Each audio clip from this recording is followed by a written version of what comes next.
Hello, everybody. My name is Jocelyn Fernandez, and my project was on traditional gender roles within the Latinx community and how that impacts identity and other aspects of life.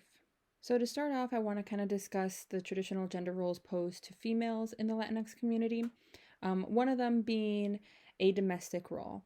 So, many females are expected to manage several things of the home and child rearing.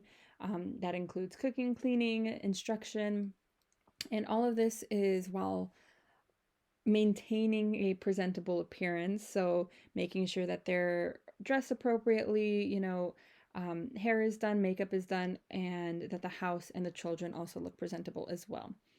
Another role for several women, whether they're married or unmarried, is a religious affiliation.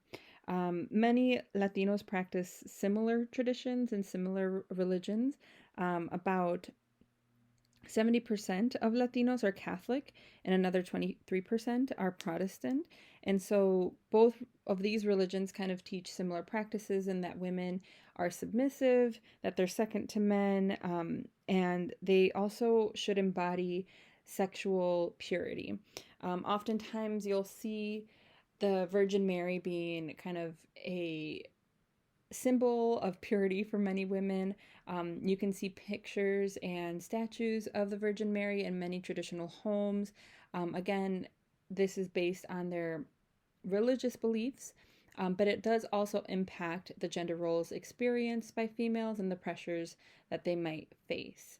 So for traditional male gender roles, the biggest one I think that is often talked about is this idea of machismo, which is essentially just hypermasculine qualities. Um, Two of the researchers that I was able to come across, Acosta and Walters et al., mention and define machismo as the expectation that men are strong, they're domineering, they're hypermasculine, sexually adventurous, and of course, most importantly, they're devoid of any feminine traits. Any emotionality that isn't related to frustration or anger is viewed as taboo for men to experience. One aspect that I think it's important to talk about is the cultural identity model. So this is Ruiz's 5-stage model of cultural development. The stages are as follows. It's the causal, the cognitive, consequence, working through, and successful resolution stages. Basically, the model follows that at the beginning, there is a lack of identity development in terms of ethnicity, and there is a failure to identify with the Latinx culture. Most of this is done because of the cognitive stage, and where the culture is kind of associated with poverty or kind of negative stereotypes.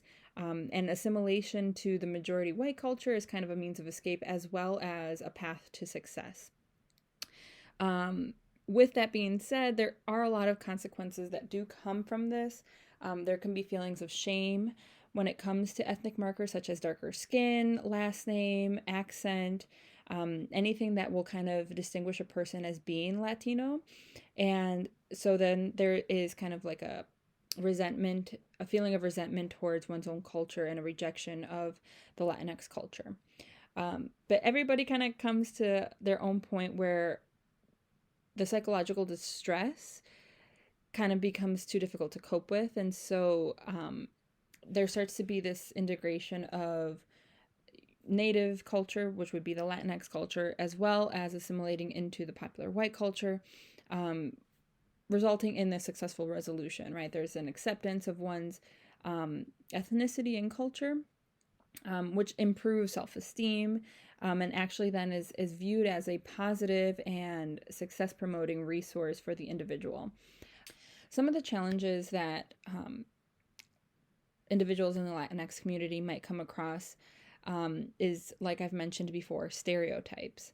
Latina women are often viewed as overly sexualized. If you watch any Spanish television, Telemundo, Univision, women are often dressed in very sexualized manners, accentuating curves and kind of displaying sexual adventurousness. One example can be in Modern Family. Sofia Vergara is kind of viewed as that symbol in that show. Another stereotype faced by females is, again, that domestic role that that a lot of Latina women do domestic roles in television and popular media, as seen in Made in Manhattan and Spanglish. Going back to the religious aspect as well, is that conflict between being sexually pure and sexy. We're constantly getting messages to be pure and remain virgins until marriage, while also seeing on television these over sexualized portrayals of Latina women. Now, for men, it's a whole different set of stereotypes, specifically gang affiliation and criminal activity. These are both stereotypes that are kind of in line with the term machismo and being hypermasculine. And so it can be hard to kind of fight against some of those stereotypes since the traditional gender roles kind of fuel into them. Another thing that kind of prolongs these stereotypes is our political climate.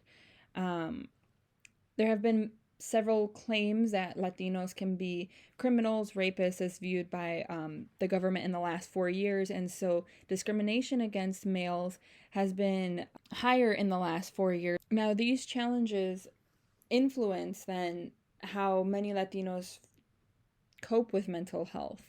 Mental health is another one of these big challenges faced by the Latinx community. One, there is a huge stigma to mental health. Things such as depression, anxiety, therapy are things that aren't talked about in popular culture in the Latinx community. And so it can be even harder to find help due to those stigmas. But also the traditional gender roles such as machismo make it more difficult for men to access the scope of their emotionality. A lot of their emotions are stunted, and they're unable to express fully what they're feeling, as well as seeking help for those things. Both males and females experience high rates of discrimination that contribute to symptoms of depression, regardless of whether or not they're male or female. And then, as mentioned earlier in the Ruiz identity model, the earlier stages of that model are associated with lower self-esteem. So with that being said, for social change, I think it would be important for more representation in the government. So individuals that identify as Latinx to be in politics can help ensure that the needs of the Latinx communities are heard and represented in the law. I also think that more representation in the media would help break some of those stereotypes and lead that ultimately lead to prejudices and discrimination. And then lastly, I put advocacy. Advocacy to help any Latinos kind of get the resources that they need. Many of them can be immigrants, and so it might be difficult to navigate the language and culture living in America. So finding help or resources can be more of a challenge. And so advocating for them and helping them find those resources and things that they might need can help them succeed and break some of those stereotypes that lead to challenges in their life. These are my resources that I use for this project. Thank you so much.